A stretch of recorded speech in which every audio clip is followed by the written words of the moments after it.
साथियों, आज के इस वीडियो में हम सीखेंगे ऑटोकैड के अंदर कैसे यूनिट सेटअप किया जाता है, कैसे डायमेंशन स्टाइल मैनेजमेंट किया जाता है।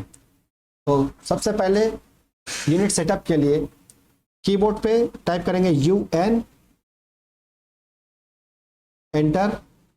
देखिए अभी हमारे पास डायलॉग बॉक्स ओपन हो गया है ड्राइंग यूनिट्स। ड्राइंग यूनिट्स में सबसे ऊपर अब देखेंगे लेंथ टाइप में डेसिमल दिया हुआ है। उसके बाद एंगल टाइप डेसिमल। इसमें सबसे पहले जैसे लेंथ टाइप में हम किस फील्ड से रिलेटेड या किस प्रकार की ड्राइंग तैयार करेंगे, उसी के अकॉर्डिंग हम यहाँ पर लेंथ टाइप को सेलेक्ट करेंगे। जैसे सिविल से रिलेटेड हम कोई ड्राइंग बनाना चाहते हैं तो इसमें दो टाइप के ड्राइंग बनाए जाते हैं। एक डेसिमल यूनिट में, जिसमें मैट्रिक यूनिट जिसे कहते हैं, उसमें गवर्नमेंट की कोई ड्राइंग हम बनाते हैं तो हमें मीटर्स में वर्क करना होता है। या प्राइवेट रेसिडेंशियल का जब हम ड्राइंग बनाते हैं तो इंच और फीट में हमको काम करना होता है। तो फिलहाल यहाँ पर मैं रेसिडेंशियल के लिए आपको पहले यूनिट सेटअप बताऊंगा। यहाँ पर डेसिमल की जगह आप आर्किटेक्चरल सेलेक्ट करेंगे, क्योंकि हम आर्किटेक्चरल बिल्डिंग्स तैयार करते हैं। यहाँ पर प्रिसीजन में आप स्केल कुछ भी ले सकते हैं, 1:8 है, 1:16 है। आप यहाँ पे 0 ले लीजिए। इससे क्या होगा, इंच के बाद राउंड फिगर में आपको और कुछ दशमलव वगैरह नहीं दिखेंगे, सीधे सीधे फिट, उसके बाद इंच आपको डायमेंशन दिखेगा, तो आप ड्राइंग में कंफ्यूज नहीं होंगे। फिर एंगल टाइप कहाँ जरूरत पड़ता है, जहां पर दो लाइनों के बीच की हमको डिग्री चाहिए हो, उस जगह के लिए हमें एंगल टाइप की जरूरत पड़ती है। तो उसके लिए हम यहाँ पे डेसिमल डिग्रीज की जगह में डिग्री मिनट सेकेंड ले लेंगे। डेसिमल डिग्री हम मीटर्स के समय यूज करते हैं, यहाँ पे हम एंगल यूज करेंगे। प्रिसीजन में फिर वही डिग्री, मिनट और सेकेंड, तीनों चीज 100 हो, उसके लिए हम ये सिंबल ले लेंगे। नेक्स्ट आता है क्लॉकवाइज। यदि हम इसे क्लॉकवाइज करते हैं तो हम जो भी यहाँ पर एंगल मेजर करेंगे वो क्लॉकवाइज डायरेक्शन में मेजर होगा, और ड्रॉ भी हम क्लॉकवाइज डायरेक्शन में ही कर पाएंगे। यहाँ देखिए इंसर्शन स्केल, ये बाय डिफॉल्ट इंच में रहता है। चूंकि हम इंच फीट में ड्राइंग बनाने जा रहे हैं तो इंच सबसे मिनिमम यूनिट है, तो हम इसे ही रहने देंगे।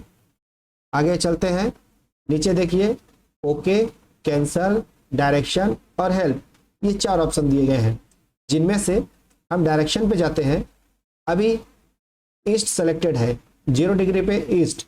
यदि हम कोई कमांड यहाँ पे देंगे, जैसे देखिए आपको मैं करके दिखाता हूँ। जैसे अभी मैं इसको ओके कर दिया। अभी यहाँ पर मान लीजिए मैं एक लाइन कमांड लिया, ये मैंने बना दिया सीधी एक लाइन। अब इसका जो एंगल है मान लीजिए 10 फीट, इसका जो एंगल है वो मैं देता हूँ 0। तो ये देखिए जनरली होता क्या है, ऊपर की तरफ नॉर्थ होता है, राइट साइड ईस्ट, नीचे साउथ, लेफ्ट साइड वेस्ट। तो ये जो राइट साइड ईस्ट होता है, ईस्ट की तरफ इसने 0 को लिया है। तो वही चीज यूनिट सेटअप में पूरा जाता हूं मैं। ये देखिए ये डायरेक्शन यहाँ ईस्ट में दिखा गया है, उसको ये 0 ले रहा है, हम नॉर्थ को 0 लेंगे। नॉर्थ किए, ओके ओके। अभी देखिए और फिर से एक लाइन लेते हैं, यहाँ पे फिर से कुछ भी डिस्टेंस हम लिख के उसको एंगल देते हैं 0। तो ये देखिए अभी ये नॉर्थ ऊपर है, नॉर्थ की तरफ 0 पे गया।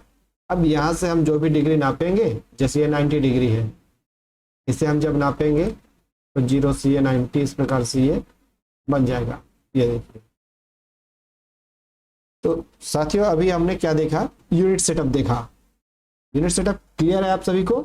यदि कोई डाउट्स हो तो कमेंट्स में आप पूछ सकते हैं, बिल्कुल प्रॉब्लम्स को दूर किया जाएगा। अब इसी में सेकेंड पार्ट हम देखते हैं अब इसी में नेक्स्ट हम देखते हैं डायमेंशन स्टाइल मैनेजमेंट। वो कैसे होता है, यूनिट सेटअप के बाद डायमेंशन स्टाइल को जरूर से सेट करें, अदरवाइज प्रॉब्लम क्या होती है वो भी मैं आपको दिखाता हूं। जैसे हम एक लाइन खींचते हैं, मान लीजिए ये हमारी लाइन है 5 फीट की, ये हमने 5 फीट बना दिया। देखिए ये हमारी लाइन है। अब इसको जब हम मेजर करते हैं लीनियर से जब ये मेजर किए, ये देखिए ये डायमेंशन एक तो बहुत छोटा सा आया, क्या आया है ये प्रिंट में नहीं दिखेगा। जूम करेंगे तो पढ़ सकते हैं, मगर ये 60, ये 60 क्या है, हमने तो 5 फीट का दिया था भाई, है ना, तो हमको 5 फीट का दिखना चाहिए। इसके लिए हम डायमेंशन स्टाइल मैनेजमेंट सेट करेंगे। डी दबाइए, एंटर। ये टाइप करके जैसे ही हम एंटर दबाते हैं डायमेंशन स्टाइल मैनेजर स्टार्ट हो जाता है। यहाँ पर मॉडिफायर में जाएंगे, मॉडिफायर में जाते ही यहाँ पर बहुत सारे कमांड्स हमको दिखने लगते हैं, जिनमें से सबसे इंपॉर्टेंट कमांड हमारे पास पहला सिंबल एंड एरो। ये क्या होता है, जैसे हम इसे कैंसिल करते हैं, जैसे हम ये वाला पार्ट देख रहे हैं, यहाँ पे एरो है, ये हम चाहते हैं कि ऑब्लिक के रूप में आ जाए या कोई और सिंबल, तो उसके लिए हम इसको टाइप करते हैं मॉडिफायर में जाके सिंबल एंड एरो। ये हम ऑब्लिक ले लिए। एरो की साइज, ये जो है लीडर होता है, जैसे किसी चीज़ को टारगेट करके हमको कुछ बताना होता है कि ये फलाना चीज़ है, जैसे ये ब्रिक वॉल है तो उसके लिए एक एरो बनाएंगे, उस एरो को शो कर रहे हैं। तो ये जो छोटा सा एरो है देखिए बहुत छोटा है, उस एरो को बड़ा करने के लिए हम इसे यहाँ कुछ डायमेंशन दे देते हैं। मान लीजिए 8 इंच दे दिए। 8 इंच क्यों दिए, क्योंकि हमारी वॉल 9 इंच की रहती है, तो लगभग उस साइज की कम से कम दिखे, तो ड्राइंग में एक सही पैमाने पे वो चीज़ दिखनी चाहिए, बहुत बड़ी भी ना दिखे बहुत छोटी भी ना दिखे, इसलिए हमने 8 इंच सेट किया। टेक्स्ट, टेक्स्ट पे जाएंगे। टेक्स्ट बहुत इंपॉर्टेंट है, अदरवाइज अभी अभी हमने जैसे देखा, इसको ओके करता हूँ, सेट करें, क्लोज। देखिए एक चीज़ हमने सेट किया था, ये ऑब्लिक आ गया। अब जैसे यहाँ पर ये टेक्स्ट है, टेक्स्ट की हाइट एक तो बहुत छोटी है, तो उसको हमको बड़ी भी करनी है, तो वापस जाते हैं डायमेंशन स्टाइल में, मॉडिफाई। मॉडिफाई में देखिए टेक्स्ट, टेक्स्ट यहाँ पे बॉक्स में जाइए, यहाँ से आप उसको कुछ भी फॉन्ट दे सकते हैं। मान लीजिए मैं टाइम रोमन दे देता हूँ, रेगुलर, ये रहने दीजिए। यहाँ पर हाइट हम दे देते हैं 8 इंच। ओके, एरो साइज, इसकी साइज पूरी हम 8 इंच दे रहे हैं। सेट करंट, क्लोज, ये हमने कर दिया। जैसे हम यहाँ से ओके करेंगे इसकी हाइट बढ़ जाएगी। अब सबसे इंपॉर्टेंट होता है प्राइमरी यूनिट, इसे सेट करना बिल्कुल आप नहीं बोलेंगे, नहीं तो इस पर कोई चेंजेस नहीं आएगा। जैसे देखिए मैं ओके करता हूँ, केवल वो फॉन्ट बड़ा हो जाएगा। ओके सेट के, ओके देखिए केवल बड़ा हुआ, मगर डायमेंशन चेंज हुआ क्या, बिल्कुल नहीं। तो इसीलिए डायमेंशन में मॉडिफाई में जाके हमें प्राइमरी यूनिट को सेट करना सबसे ज़्यादा जरूरी है। यहाँ पे क्या सेट करेंगे, जो हमने यूनिट सेटअप में लिया था वहाँ पर हमने आर्किटेक्चर लिया था, यहाँ पर भी वही लेंगे। वहाँ पर जो स्केलिंग लिया था 0 0, यहाँ पर भी वही लेंगे। सेम चीज़ें, डिग्री मिनट सेकेंड सेम, जो वहाँ सेम यहाँ, बस इसके बाद ओके करेंगे।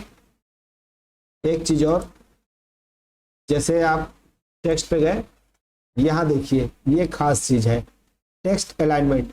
अभी जैसे ये डायमेंशन लाइन के अलाइनमेंट है, बट कभी कभी वर्टिकली जब डायमेंशन देखते हैं तो वो उस डायमेंशन लाइन के अलाइन नहीं आता है, वो हॉरिजॉन्टली लिखा होता है।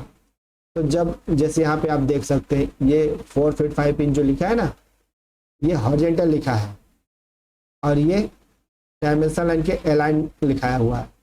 तो यहाँ पे हम अलाइन विद डायमेंशन लाइन लिख देते हैं, क्लिक करते हैं, देखिए ये उसके अलाइनमेंट में आ गया सारे टेक्स्ट। बस ओके, सेट करें, क्लोज, इतना करिए, हो गया आपका डायमेंशन स्टाइल सेट। तो देखिए आज के वीडियो में हमने क्या क्या सीखा। फर्स्ट हमने सीखा यूनिट सेटअप, यूनिट सेटअप कैसे करते हैं और क्यों करते हैं। सेकेंड हमने सीखा dimension style management, dimension style management कितना इंपॉर्टेंट है वो आपने देखा। अब इसके बाद हम इसी में थर्ड और लास्ट चीज सीखेंगे, वो है लिमिट्स, ड्राइंग की लिमिट्स, ताकि आप कोई भी ड्राइंग बनाते हैं वो आपके इस वर्क एरिया से, ये आपका वर्क स्पेस है, इससे बाहर ना जाए। मान लीजिए हमारी ड्राइंग जो प्लॉट साइज है वो हमारी प्लॉट साइज 30x50 है, मान लीजिए 1500 स्क्वायर फीट का है, 30x50। तो लिमिट्स कैसे करेंगे, कीबोर्ड से टाइप करेंगे लिमिट्स, LIMITS, लिमिट्स, एंटर करिए। अभी क्या पूछ रहा है, यदि कमांड समझ में ना आए तो यहाँ कमांड पैनल पे नीचे पढ़ लिया कीजिए, limits specify lower left corner, तो ये लोअर ये आ गए, लेफ्ट कॉर्नर इधर चले गए, तो कहाँ रखना है, मान लीजिए 0 0 पे हमको रखना है, ठीक है। अब क्या पूछता है, स्पेसिफाई अपर राइट कॉर्नर, पढ़िए यहाँ पर, ये पढ़िए स्पेसिफाई अपर राइट कॉर्नर, तो मान लीजिए हमारा प्लॉट 30 फीट है, तो एक्स डायरेक्शन में 30 फीट हो गया, और उसका वाई डायरेक्शन में 50 फीट का है, तो 50 फीट, एंटर, जेड एंटर, ए एंटर, ये हमारा जूम ऑल हो गया। अब हम चेक करेंगे कि हमारा लिमिट्स सही है या गलत, तो उसके लिए हम एक रेक्टेंगल लेते हैं, यहाँ पे 0,0, ये लोअर डायमेंशन हो गया, अपर राइट कॉर्नर डायमेंशन क्या था, 30 फीट बाई 50 फीट, ये हमने दे दिया। ये देखिए हमारी लाइन कहीं से बाहर गई क्या, पूरी की पूरी वर्क स्पेस के अंदर में ही आ गई, एकदम फिट टू स्पेस, है ना। इस प्रकार से हम ड्राइंग की लिमिट सेट करते हैं ताकि हम कोई भी ड्राइंग बनाए उस एरिया से बाहर ना जाए, नहीं तो क्या होता है, हमें बार बार उस ड्राइंग को खोजना पड़ता है कि हम कहाँ पर बनाए हैं, बार बार जूम आउट हो जाएगा, फिर उसको जूम इन करके खोजिए कहाँ है। ये सब प्रॉब्लम से बचने के लिए ड्राइंग लिमिट बहुत ही जरूरी चीज़ होती है। तो ठीक है साथियों, आज का वीडियो यहीं तक। आज हमने क्या क्या सीखा, यूनिट सेटअप, डायमेंशन मैनेजमेंट और लिमिट्स, ये 3 चीज़ों के संबंध में कोई भी आपको प्रॉब्लम हो, आप ये वीडियो देखिए, आपको बड़ी आसानी से आपका सबका समाधान हो जाएगा। यदि आपको समझ में ना आए तो कमेंट्स कर सकते हैं, बिल्कुल जवाब दिया जाएगा। वीडियो पसंद आने पर अपने फ्रेंड के साथ शेयर कीजिए, लाइक कीजिए, सब्सक्राइब कीजिए। आगे इसी प्रकार छोटे छोटे वीडियोस के रूप में आपको सारे कमांड्स के बारे में बताया जाएगा, ताकि कभी किसी कमांड के बारे में आपको कोई समस्या होने पर केवल वो छोटा सा क्लिप आप देखिए और अपनी समस्या का समाधान कर लीजिए, जिससे आपका समय बचेगा। आपके बहुमूल्य समय देने के लिए आपका बहुत बहुत धन्यवाद। जुड़े रहिए, आपका दिन शुभ हो।